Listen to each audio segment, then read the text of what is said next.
শুরুটা হলো একটা পুরনো ঝুলন্ত ব্রিজ দিয়ে। নিচে নদী, ওপরে মেঘলা আকাশ। শিবনিবাসের রাস্তা মানে এরকম শান্তি।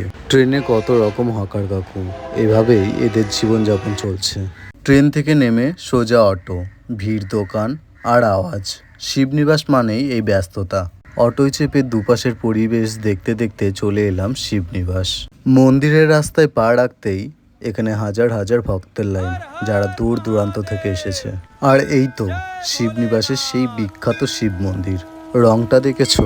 একদম অন্যরকম। ভেতরে ঢুকতেই মনটা শান্তিতে ভরে যায়। ঘন্টার আওয়াজ, মন্ত্র আর সামনে বাবা ভোলানাথ। ভিড় হলেও শান্তিটা আলাদা।